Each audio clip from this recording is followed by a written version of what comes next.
Questions hold great power, but every kind of power has a cost. If you use questions to make others feel small, you become a manipulator.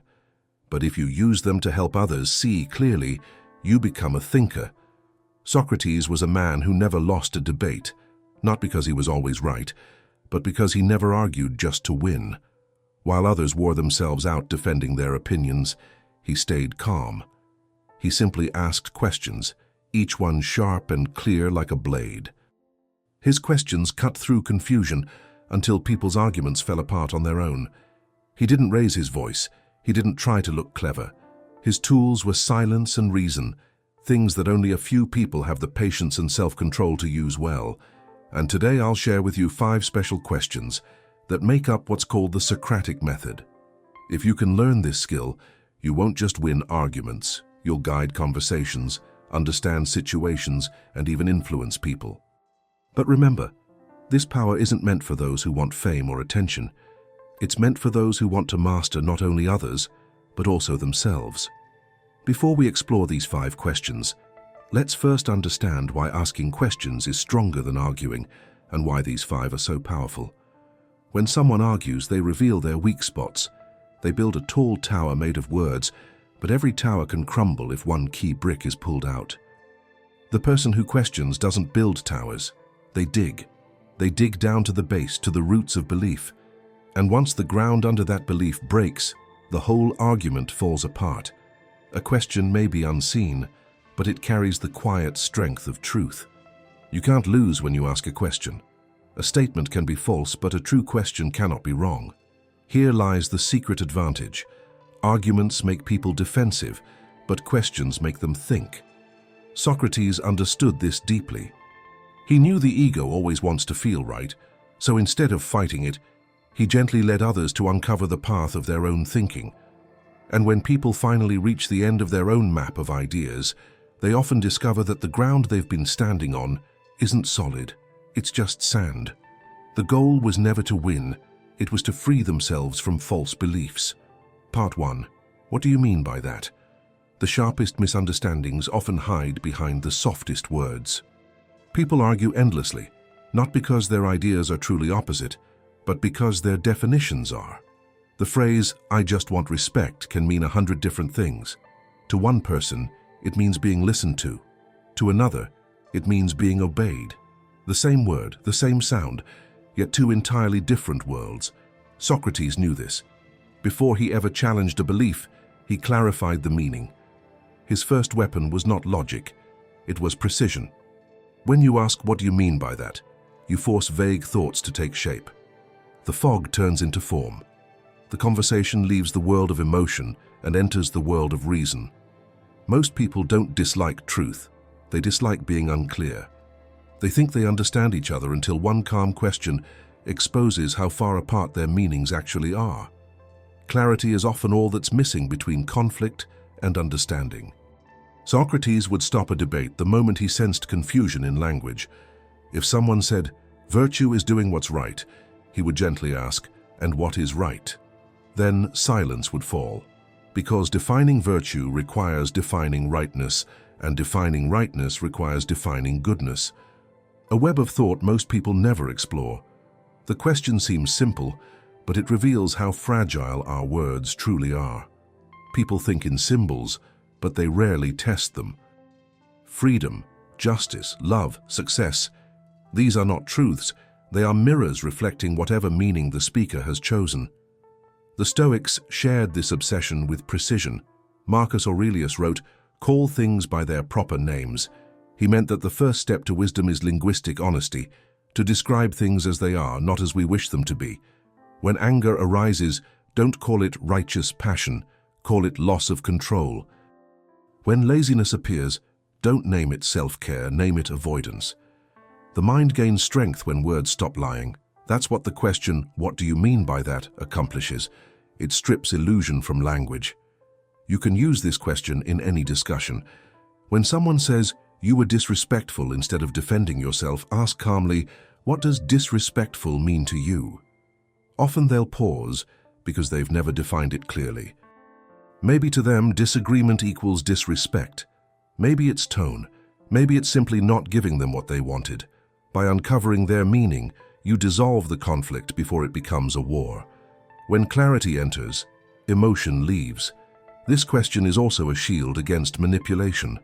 Politicians, marketers, and even friends sometimes use emotional words to control attention. They say, "Everyone agrees," "It's obvious," or "We all know that." But none of those phrases carry content. They're meant to silence inquiry. The moment you ask, "What do you mean by that?" the spell breaks. They must define, they must think.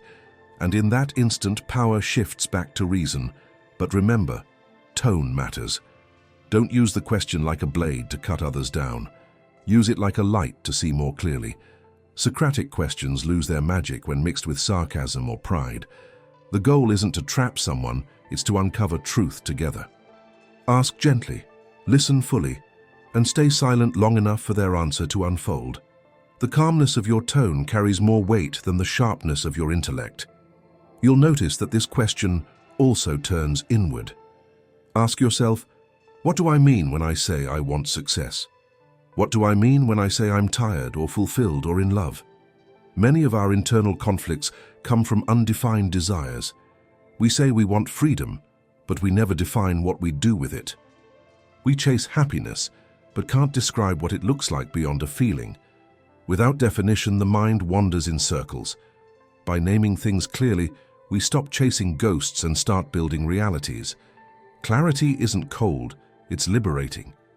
It ends confusion disguised as depth. When you ask, "What do you mean by that?" you're not questioning someone's intelligence. You're respecting truth enough to understand it fully. Words are like maps. They only guide you if they're drawn accurately. The philosopher's duty is to redraw those maps until both sides can see the same territory. Write this truth down. Vague words build vague lives. Precise words build clear minds. Ask it often, to others and to yourself, because the moment you stop assuming meaning, you start discovering it. And that's where wisdom begins. Part 2. Who carries the burden of proof?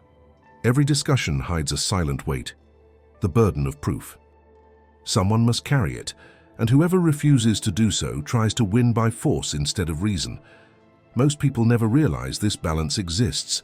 They make claims as if words alone were enough, then expect others to disprove them.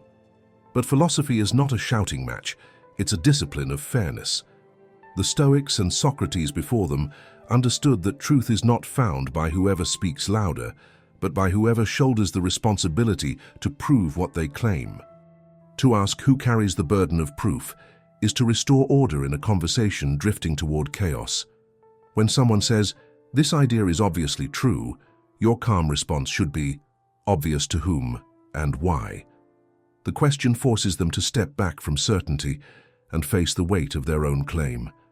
Every statement of belief or accusation demands evidence proportional to its strength. Extraordinary claims require extraordinary proof. This isn't arrogance, it's balance. Socrates was a master of this balance. When someone declared justice is what benefits the powerful, he didn't argue emotionally. He asked, "And how do you know that?" The speaker was forced to defend, define, and support his position, often discovering, mid-sentence, that his idea was built on air. The wise don't wrestle with noise, they simply hand the weight back to where it belongs. In the modern world, this principle has almost vanished. People make bold claims. Everyone knows, science proves, that's just how it is, and hide behind the crowd instead of reasoning. But truth doesn't depend on how many mouths repeat it. The philosopher knows, if you assert, you must explain. If you accuse, you must prove. If you doubt, you must clarify what evidence would change your mind. That's how genuine dialogue replaces dogma. Here's a simple rule.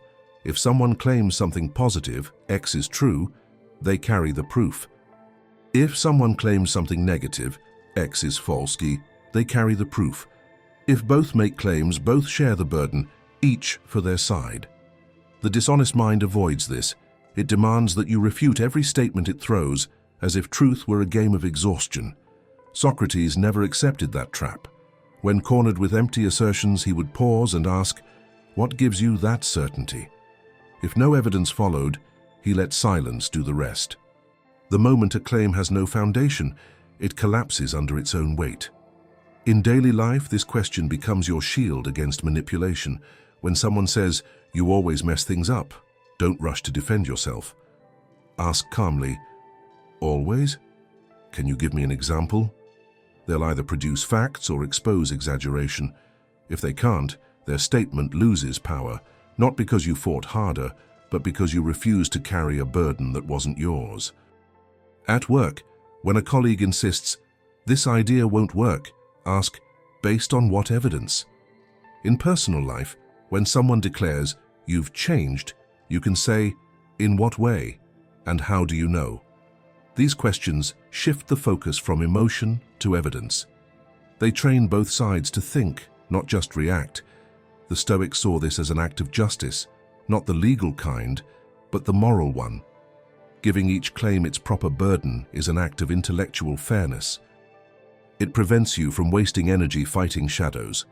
Seneca wrote, "What requires proof should not persuade without it."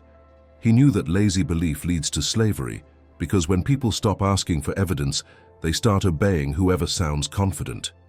But remember, using this question demands humility too. If you make a claim, you must be ready to bear your own weight. Don't hide behind common sense or everybody knows. Ask yourself, can I defend this idea with reason, or am I relying on assumption? The philosopher carries his burden willingly, not because he enjoys the struggle, but because truth deserves effort. So next time someone throws a statement into the air, pause and ask softly, who carries the burden of proof here, you or me? If it's theirs, let them carry it. If it's yours, shoulder it with clarity, because a mind that respects the weight of its own words becomes strong, disciplined, and free. Write this truth down. Every claim carries a cost. The wise pay it with evidence, the foolish try to make others carry it for them. Remember this in every conversation, in politics, love, work, or thought. Whoever accepts responsibility for proving what they say becomes the true guardian of reason.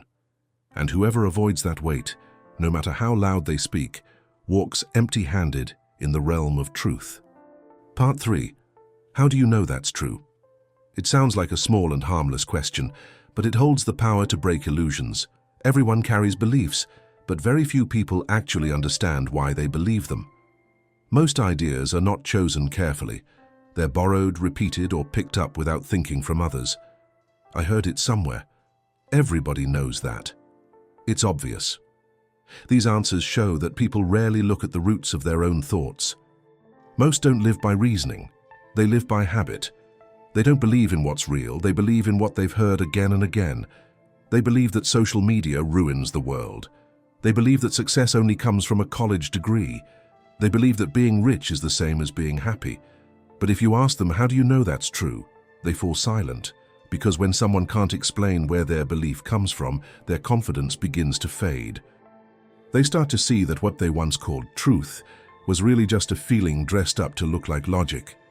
Socrates knew that every belief that isn't tested is dangerous, because whatever we don't question ends up controlling us. One afternoon in Athens, a bold young man challenged him, saying, "Your philosophy is useless. Only reality is true." Socrates smiled and calmly replied, "How do you know that's true?" The young man quickly answered, "Because everyone says so." Socrates leaned closer and asked, "Everyone or you?" No one remembers what the young man said after that. All we know is that he walked away in silence, realizing for the first time that he had never truly thought before. When someone insists, "That can't be done," don't fight or argue, just ask. Just ask, "Are you sure?" Based on whose experience? When someone tells you that you'll fail, calmly ask, "What makes you so sure?" And then stay quiet. Don't rush to argue or prove them wrong. Silence often cuts deeper than any words. It makes people listen to their own thoughts. Here's a more advanced twist. Ask, what would have to be true for that to be false? That one question turns their logic upside down and makes them notice what they couldn't see before. Sometimes, it's powerful enough to make even the most confident person freeze like a statue, realizing they don't know as much as they thought. Part 4. Has this always been true, and will it still be true? The test of truth is time. Anyone can sound wise in the moment, anyone can make claims that shine brightly for a season. But the philosopher asks a deeper question. Has this always been true, and will it still be true? Because if a belief cannot survive the passing of years, it was never wisdom, only fashion wearing the mask of reason. Socrates trusted this test more than rhetoric. He never rushed to call something true simply because it felt right or popular. He looked for what remained constant when trends, politics, and emotions faded away. The Stoics inherited this same instinct. They measured every idea against eternity. Marcus Aurelius wrote, "Consider how many things were once praised and are now forgotten, how many that once terrified have lost their power." His message was simple. Time is the fire that burns away illusion. What survives it is truth. To ask, has this always been true, is to step outside the illusion of the present. It's to rise above the fog of novelty that surrounds every generation. Modern minds confuse freshness with truth. They mistake what feels new for what is real. But wisdom doesn't age, only fashion does. When someone claims, "This is how people are now," the philosopher calmly asks, "Were they not like this before?" When someone insists, "This is how the world works today," he asks, "Did human nature change, or just our toys?" This question forces depth. It takes a claim out of its comfort zone and exposes it to history. "Work defines your worth," says the modern voice. Has that always been true? The ancients believed virtue defined worth. Technology makes life better. Has it always? Or does it amplify what's already inside us, wisdom or chaos? Success means wealth. Will that still be true when your body fails, when memory fades, when time erases your name? These questions strip ideas of their glamour and test their roots. The Stoics saw truth as a mountain, not a mirror. It doesn't bend to your reflection. It stands unmoved through centuries. They searched for what remained stable through change, reason, virtue, and the ability to choose how to live. Everything else, luxury, fame, pleasure, reputation, they saw as temporary clouds passing over the eternal sky of human nature. To live wisely is to anchor yourself in what time cannot corrupt. But this question also looks forward. Will it still be true? The philosopher doesn't only test the past, he anticipates the future. He asks, when the noise of this moment fades, will this belief still make sense? Many ideas shine under the short light of emotion, but collapse under the long shadow of consequence. Do whatever makes you happy sounds liberating, until you realize that chasing comfort destroys strength. Trust your feelings sounds deep, until feelings betray you.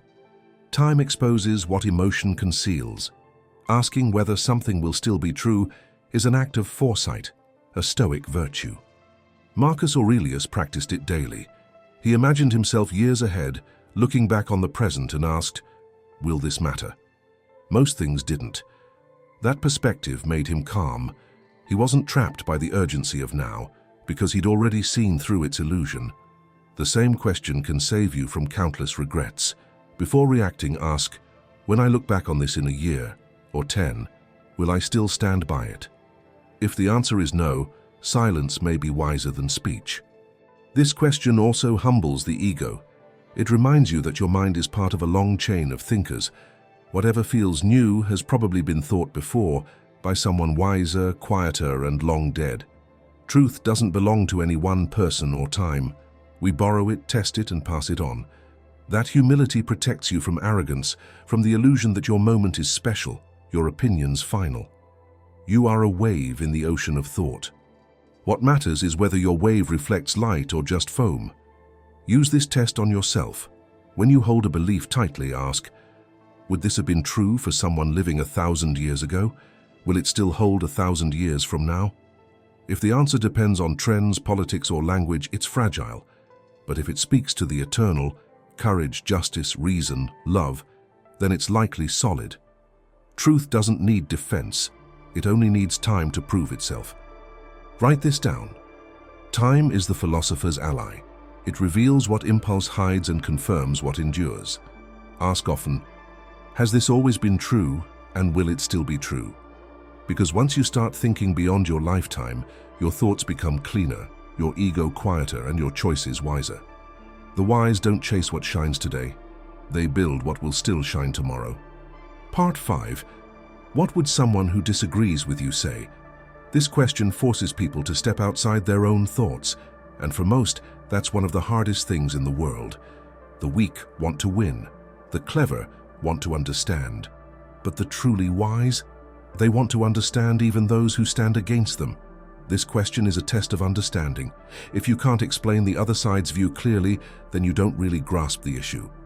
For example, someone might say, capitalism is the best system. You could ask, what would someone who disagrees with you say? If they reply, they're just jealous because they're poor, then they've already shown they never truly listened. In places like America, people grow up surrounded by arguments, but most of it isn't real discussion. It's just noise. This question teaches what Marcus Aurelius once told his son: to understand another person's argument better than he does himself.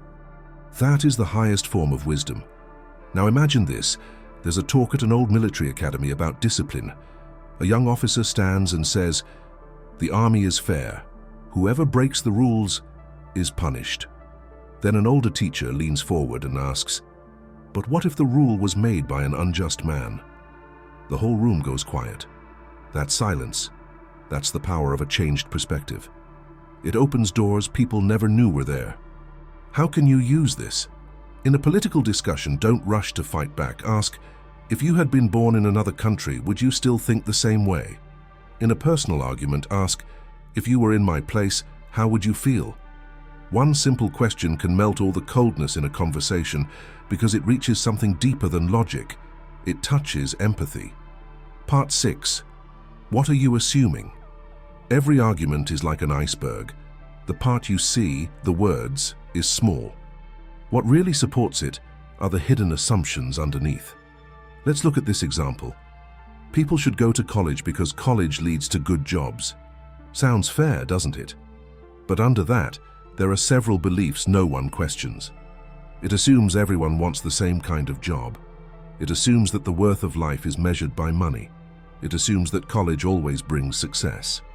Once you start peeling back those layers, the whole argument starts to shake, and the person speaking begins to think. This kind of question doesn't destroy by attacking, it destroys by revealing. It shines a light on the parts no one ever looks at. Seneca once said, "We suffer more in imagination than in reality." That's because most people don't live by truth, they live by untested ideas. People say, "I need everyone's approval," but they never stop to ask, "Why do I think I need that?" A young soldier once asked Marcus Aurelius, "My emperor, how can I stop being offended?" The emperor replied, "By realizing that words only hurt if you assume they can." The question, "What are you assuming?" acts like a mirror, showing us the illusions we've built our lives upon. So how can you use it? When someone says, "I'm not good enough," ask, "Compared to who?" In that second, you break the chain of comparison, one of the biggest sources of human pain. If they say, "Everyone should go to college," ask, "Are you assuming everyone wants the same kind of life?" That's how you reach the root, the hidden belief where truth is buried. Part 7. Can you steelman the other side? Most people enter a discussion like soldiers marching to war, with armor, weapons, and fear. They come not to understand, but to defend. They listen only to reload. They treat disagreement as an attack, not as an opportunity. But the philosopher enters differently. He doesn't want victory, he wants clarity. And that is why he asks one of the most humbling and powerful questions of all. Can you steelman the other side? To steelman means the opposite of strawman. A strawman is a weak version of someone's argument, easy to burn and satisfying to destroy. But a steelman is the strongest, fairest, most logical version of that argument, so strong that even your opponent would nod and say, "Yes, that's what I meant." To steelman is to build, not to break. It is the discipline of understanding before judging, of seeking truth rather than triumph. Socrates practiced this without giving it a name. He would listen with patience while his opponent spoke, then repeat their idea back with precision, often even clearer than they had expressed it. In that moment, something magical happened. The tension dissolved. The other person felt seen, not attacked. That's when real thinking could begin. because until people feel understood, they cannot hear truth. The Stoics understood this too. They saw empathy not as weakness but as wisdom, the ability to stand in another's mind without losing your own. When you ask yourself, can I steelman their point? You are training humility. You are saying, before I destroy this idea, let me first make it as strong as possible. It's an act of respect toward truth itself. Because if you can't represent your opponent's position in its best form, you don't understand it. You're fighting a shadow of your own making. And that's not philosophy. That's ego wearing a mask of intelligence. Try it in conversation. When someone disagrees with you, resist the urge to react. Instead, say, let me make sure I understand. Are you saying that? And repeat their point fairly, without mockery. Watch how quickly hostility turns into dialogue. The tone changes, the walls lower, the air clears. You're no longer enemies, you're co-investigators. Even if you still disagree, both minds emerge sharper, cleaner, freer from illusion. This practice also transforms how you think about yourself. Every belief you hold has an opposite argument. Can you steelman it? If you believe discipline is the key to freedom, can you understand why someone might say spontaneity is? If you believe silence is strength, can you see why someone might say expression heals? The wise don't fear opposite views, they use them to refine their own. Each counterpoint is a sharpening stone for the blade of reason. Marcus Aurelius did this constantly in his private reflections. He wrote as if arguing with himself, first stating what the world might say, then calmly answering it. He never assumed his perspective was final. That's why his mind remained flexible and strong. It was tested from every angle. The Stoics didn't build their philosophy by rejecting others. They absorbed what was true from every school of thought. They didn't need to be right. They needed to be real. In the modern world, steelmanning is almost extinct. Outrage has replaced reasoning. People quote fragments, distort arguments, and feed on the pleasure of being right. But this pleasure comes at a price.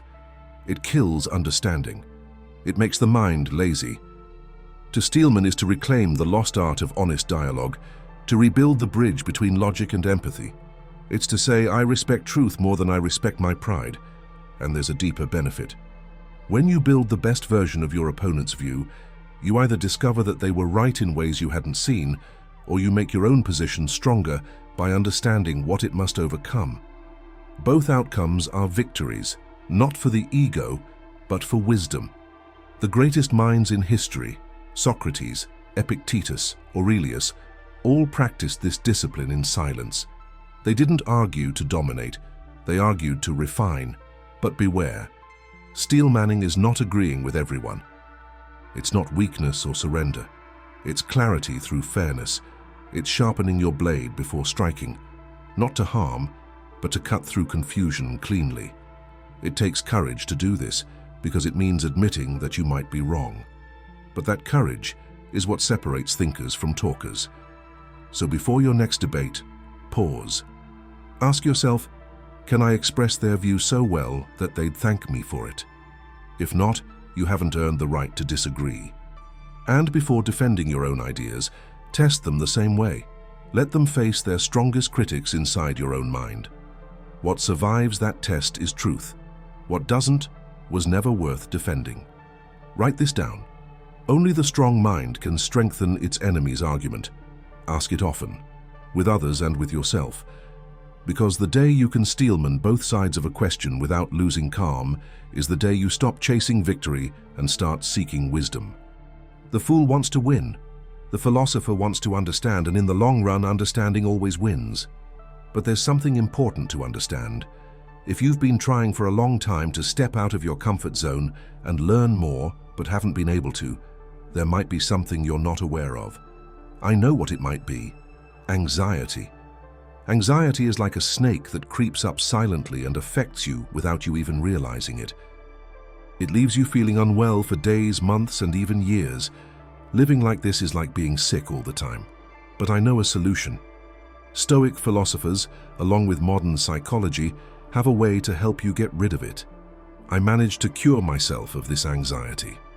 I made a video explaining how you can get rid of this problem, and it's in the first comment. Click the link in the first comment and start healing yourself from this feeling of anxiety. Part 8. What would happen if everyone thought like you? This is the final blow, the question that pulls any argument down from the clouds and forces it to face reality. Someone might say, people should be free to do whatever they want, as long as they don't hurt anyone. It sounds good, doesn't it? But then ask, if everyone really lived that way, who decides what counts as harm? What about emotional pain? What about damage that appears years later? Suddenly, that nice idea starts to break apart because it can't stand when pushed to the edge of its own logic. Socrates called this reductio ad absurdum, pushing a belief until it shows whether it can still hold up. Marcus Aurelius once said, "What is right cannot be right only for you. It must be right for everyone. A thought only has real worth if it can be shared by all. If a rule falls apart when applied to everyone, then it isn't truth, it's selfishness wearing a mask. When someone says, 'Relax, I only lied a little,' ask, if everyone lied a little, could trust still exist? When they say, 'I did it because everyone does,' ask, if everyone thought that way, who would be brave enough to stop first? This question acts like a mirror.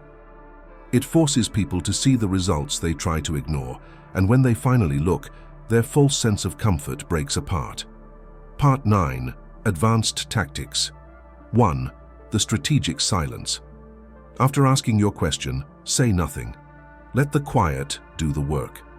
Silence makes people face their own minds.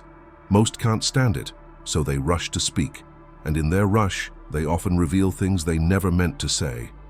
2. The clarification loop. When their answer is unclear, gently ask, "Can you explain that a little more?" Then ask again and again if needed. Keep repeating until they realize they don't truly understand their own thoughts. 3. The example trap. Ask for something real and solid. Say, "Can you give me a real example of that?" Watch how big, confident claims start to fall apart when they have to face real-life examples. 4. The consistency check. Say, "You said A earlier, but now you're saying B. How do those fit together?" Nobody can escape logic forever. Eventually, their own contradictions will catch them. Part 10. What evidence would change your mind? This is the question that separates true thinkers from blind believers. A reasonable person says, "If I see better proof, I'll change my mind." But someone who won't listen says, "Nothing will ever change what I believe." When they say that, you don't need to argue anymore. They've already shown that reason has left the room. This question scares most people because it forces them to face a hard truth. If no evidence could ever change their view, then they're no longer thinking. They're worshipping their own idea. Try it next time someone says, "Crypto is just a scam." Simply ask, "What kind of evidence would make you change your mind?" If they answer, "Nothing, I'd never change," you've already won. They've admitted that they aren't guided by reason anymore, but by pride. This question separates those who want to learn from those who only want to defend what they already believe. A learner adjusts when new truth appears. A believer protects the ego, even when the truth is standing right in front of them. Epictetus once said, "No man can learn what he thinks he already knows." That's exactly what this third question is, a test of humility. If you can't name the kind of proof that would show you're wrong, then you've trapped yourself inside your own certainty. Here's how to use it in daily life. When someone tries to push their opinions on you, calmly ask, "If new facts came up, would you be open to looking at your view again?" If they say no, you've already seen the walls of their mind. If they say yes, you've just opened the door to wisdom. Part 11. The art of defense. What if someone starts using these same questions on you? Don't react defensively. Understand, they're not attacking you. They're testing how true your ideas really are. Stay calm and respond, "That's a good question, but what's your opinion on it?" By doing this, you pull them out from behind their wall of questions and bring the talk back into balance. And always keep in mind, not every talk needs to be logical. There are times when using the Socratic method isn't right. When someone feels hurt or angry, reasoning won't fix their emotions.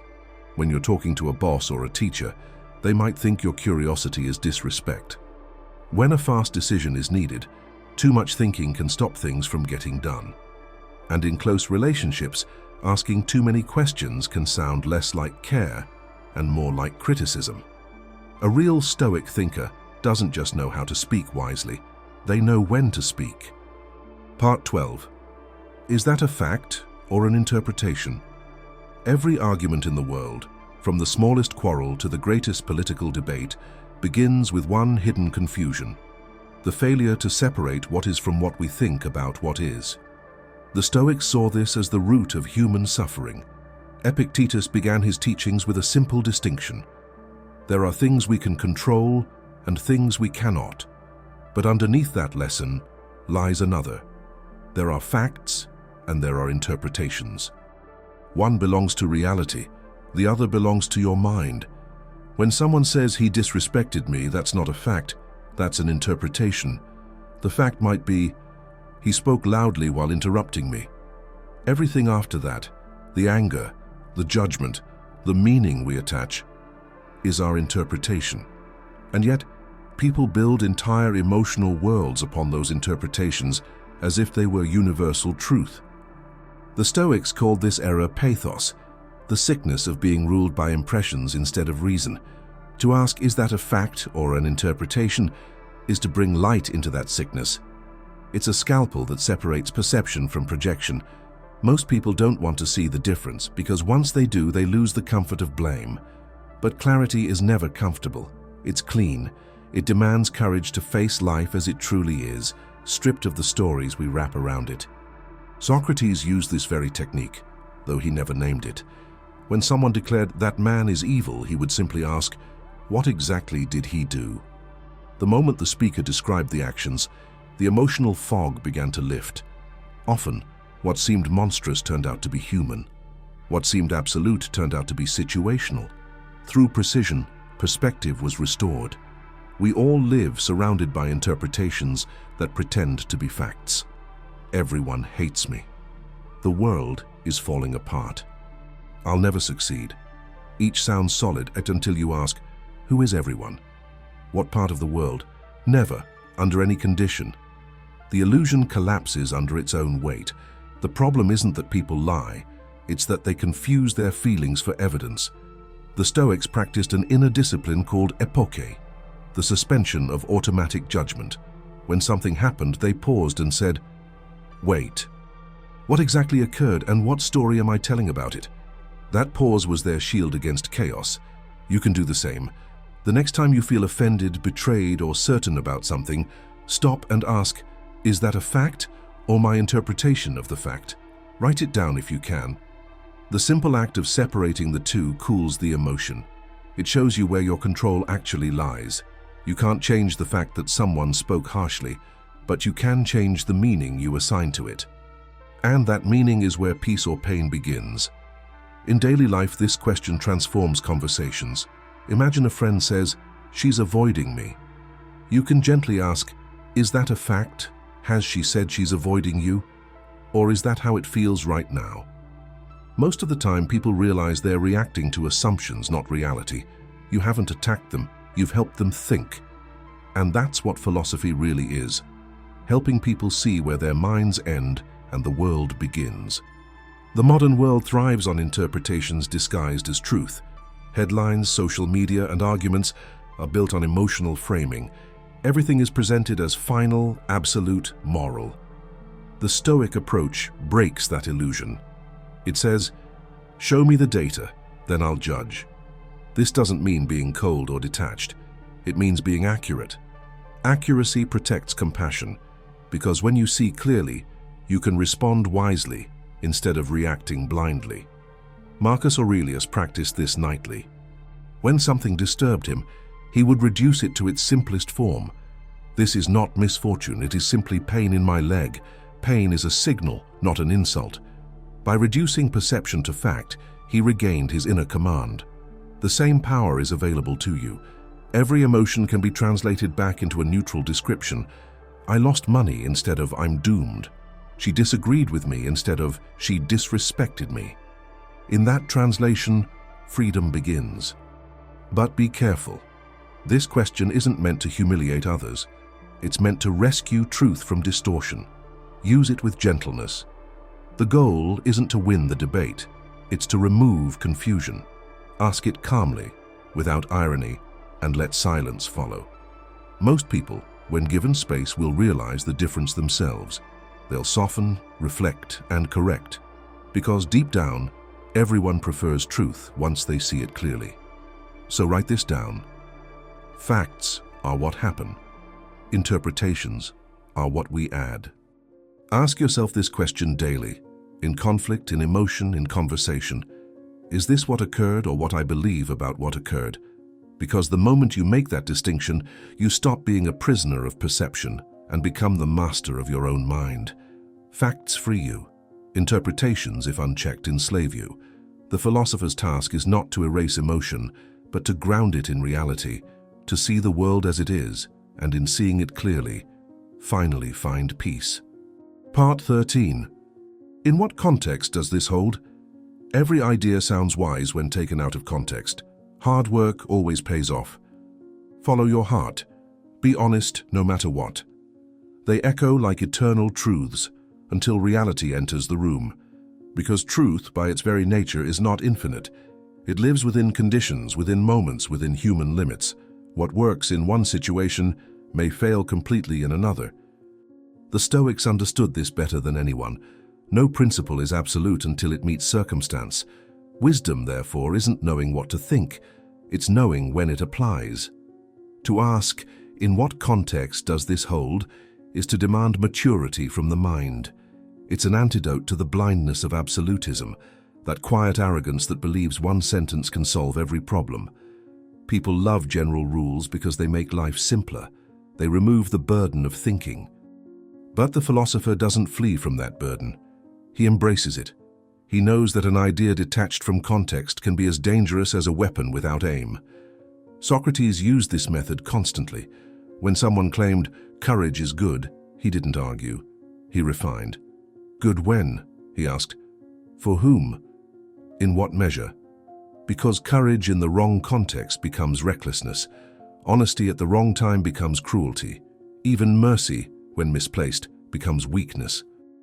Context is the hidden frame that decides whether an action is virtue or vice. Without it, wisdom collapses into slogans. The Stoics carried this same precision into daily life. Marcus Aurelius, surrounded by politics, loss, and war, often reminded himself, what is true here and now? He knew that the universe moves through change, and that what served him yesterday might harm him today. He never chained himself to a fixed rule. He adapted principles to the present moment. That's not inconsistency. It's flexibility guided by reason. To live without context is to live blind.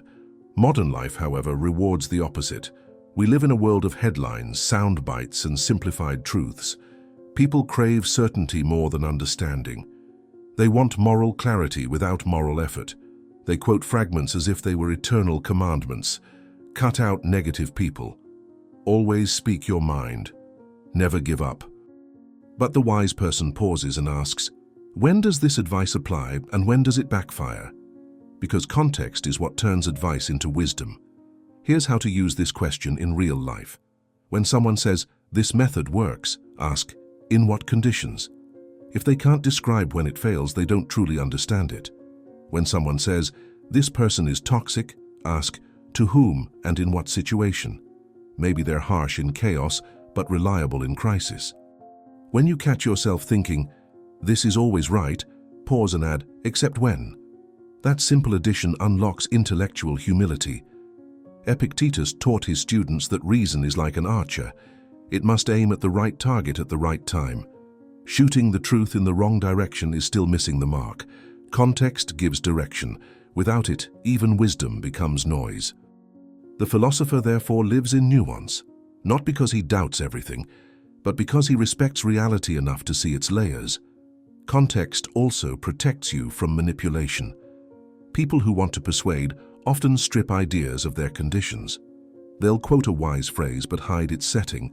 They'll use freedom to justify selfishness or discipline to hide control. When you ask, in what context does this hold, you bring truth back to its natural soil. You force clarity. You make people reveal the limits of their own reasoning. And that's where honesty begins.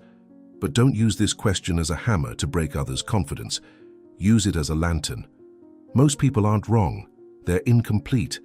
When you bring context back into the picture, you help them complete the thought. You elevate the conversation from who's right to when it's right.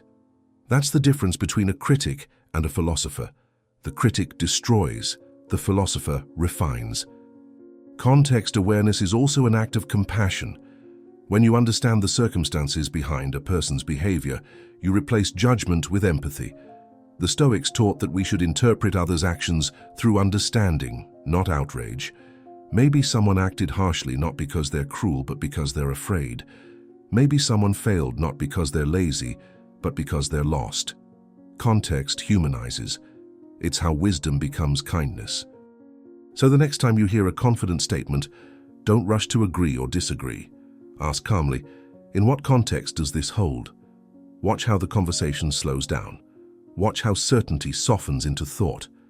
That's the moment where real understanding begins. Write this truth down. An idea without context is only half true, and half-truths are the most dangerous lies. Remember, philosophy isn't about memorizing principles. It's about applying them precisely. To think like a Stoic is to see the landscape around the thought, to ask not just is this true, but when, where, and for whom is it true? Because wisdom without context is noise pretending to be light, but wisdom with context is illumination itself. Part 14. Then what? So what?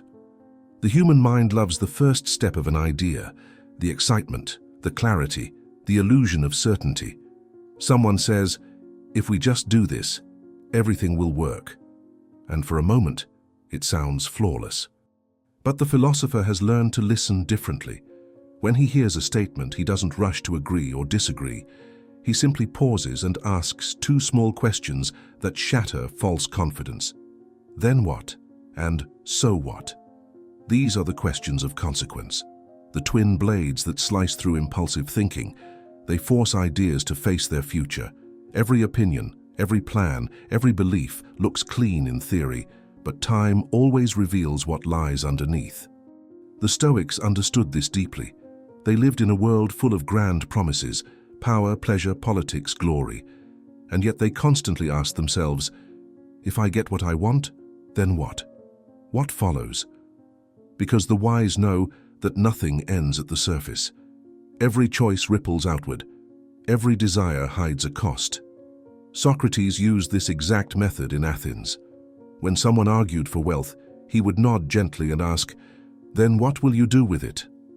I'll buy comfort, they said. Then what? I'll be happy. So what does that happiness depend on? Slowly, the conversation peeled away illusion after illusion, until the person realized that their logic ended in a fog.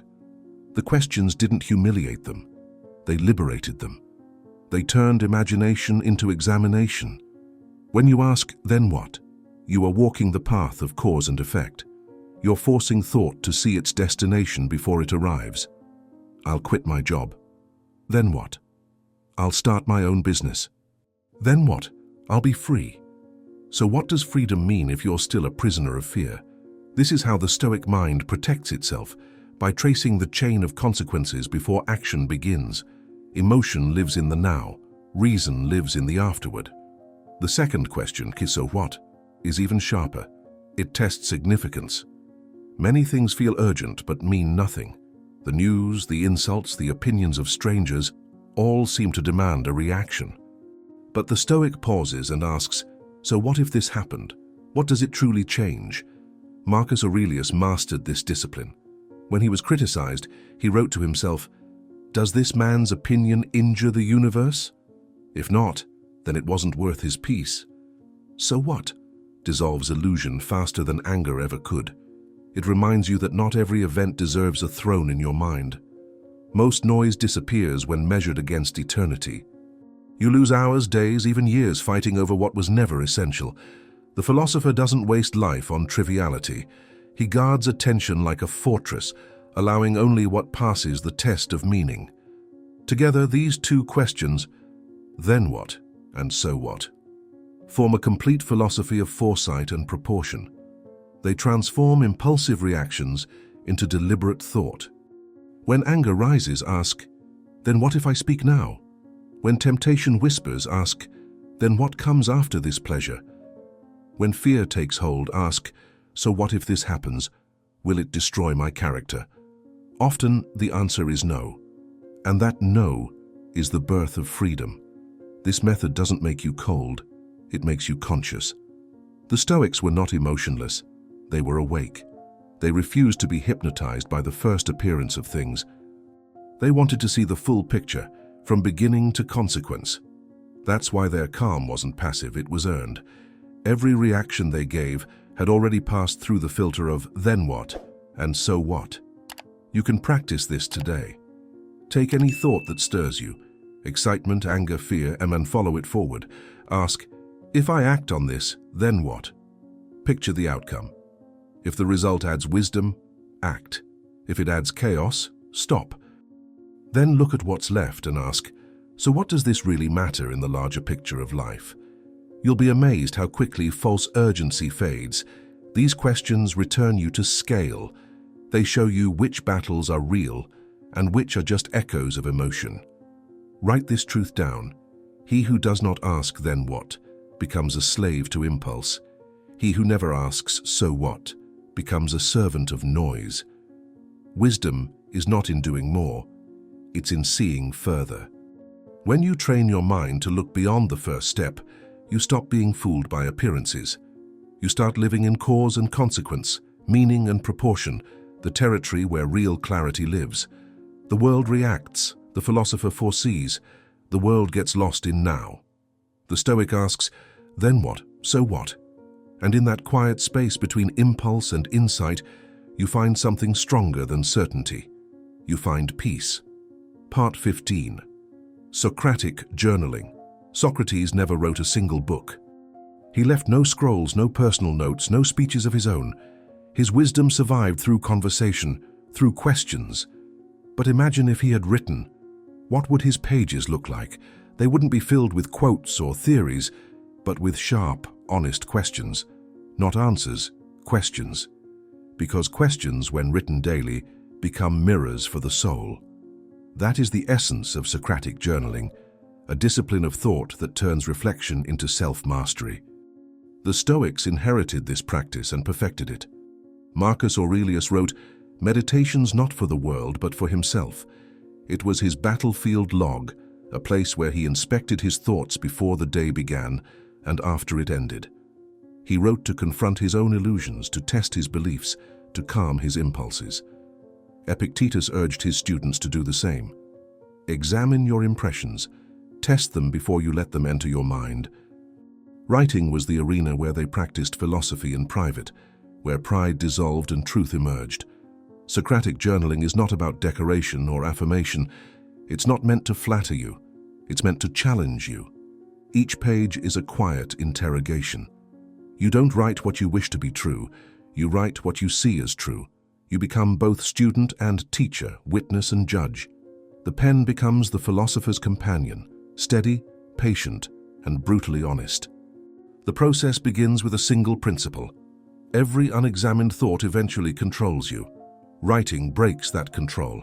It slows the mind down enough to see what usually passes unnoticed, the assumptions, the stories, the emotional traps. When you bring them to paper, they lose their invisible power. The Stoics called this prosoche, attention. You cannot change what you refuse to notice. Here's how to begin. Set aside a few minutes in silence, preferably in the morning or before sleep. Open your journal, not as a diary of events, but as a dialogue with your reason. Start with questions that cut through illusion. What did I believe today without evidence? What emotions led my decisions? And did they serve me? What would a wiser version of myself have done? What do I fear losing and why? What is truly within my control right now? Write slowly. Don't decorate. Let honesty replace eloquence. You are not performing, you are dissecting. When you write your answers, treat them as hypotheses, not commandments. Question them again. Ask, how do I know this is true? Or, what assumption hides underneath this thought? This recursive self-questioning is the Socratic method turned inward. the art of refining the soul through written dialogue. Socrates believed that thinking without testing is just opinion. Writing is that test. It exposes contradictions, inconsistencies, and half-truths. It shows you where your logic is borrowed, where your beliefs are unearned. You begin to see your mind as terrain, hills of conviction, valleys of doubt, and learn to map it with clarity. What begins as writing becomes an excavation of consciousness. Marcus Aurelius's nightly notes reveal this process. He didn't write to appear virtuous, he wrote to stay virtuous. His lines are filled with reminders, corrections, and quiet scoldings. You've been distracted. Return to the present. Stop chasing approval. Remember that pain is just perception. These weren't lectures, they were mental adjustments. Every sentence was a return to center. Over time, Socratic journaling builds an extraordinary power, the ability to see yourself from the outside. You begin to notice the moment when anger first appears, the exact point where pride distorts judgment, the tiny lies you tell yourself to stay comfortable. And when you see them clearly, they lose their control. Reflection becomes armor. But journaling is not meant to become ritual without meaning. If you write only to feel productive, you've missed the point. The goal is transformation, not routine. Don't write for beauty, write for truth. Don't record what happened. Record how you thought about what happened. The difference is everything. The first creates memory, the second creates wisdom. And remember, no one will read these pages but you. That privacy is sacred. It allows you to be raw, unfiltered, honest. It's where you can admit weakness without shame and failure without judgment.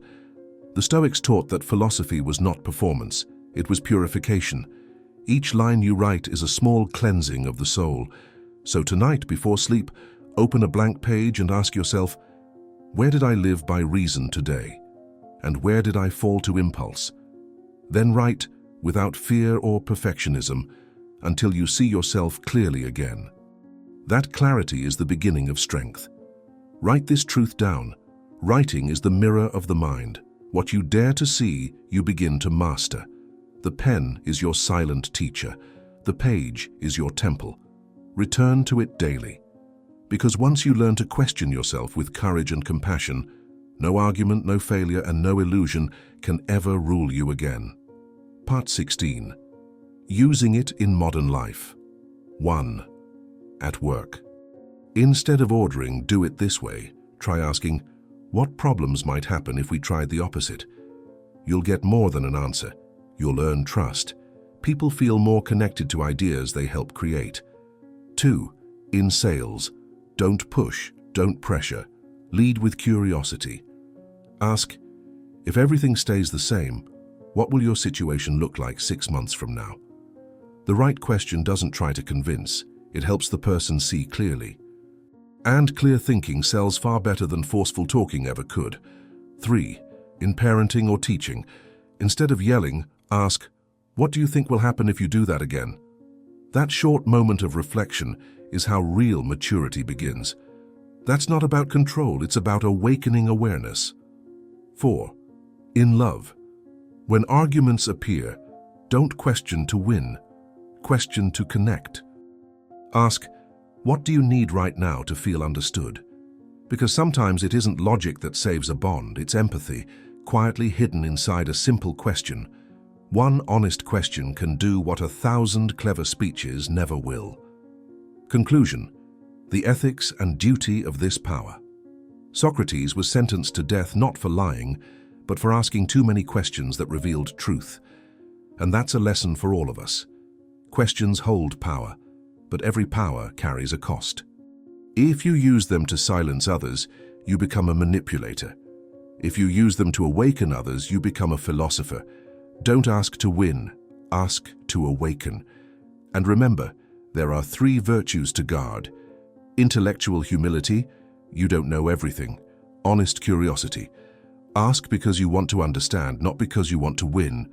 Shared thinking, look for real conversation, not control.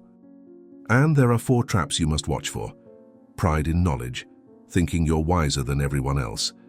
Cruel questioning, pretending to be smart while using words to hurt, not to help. Endless doubt, breaking everything apart, but never trying to rebuild. The judge's mind, believing that only you can be right. One day you'll meet someone loud, stubborn, or angry. When that happens, remember, you don't need to yell to prove your point. You just need to ask gently and let silence do the work. True strength isn't about forcing people to hear you, it's about helping them hear themselves. Socrates once asked all of humanity one deep question: do you really understand yourself? And maybe, even now, the world still hasn't found the answer. The 5 Socratic questions aren't tools to win arguments, they're lessons in clear thinking for a Stoic mind that wants wisdom, not trophies. Don't react, watch.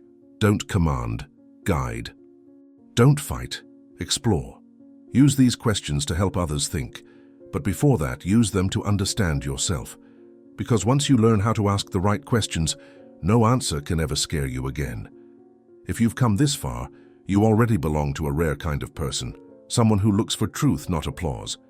So if this message touched you, write 3 simple words: I choose awareness. Let that be your quiet promise, to live with reflection, to keep questioning, and to grow with the calm strength of a Stoic spirit. And if this path inspires you, share it, and help build a world where wisdom speaks louder than noise.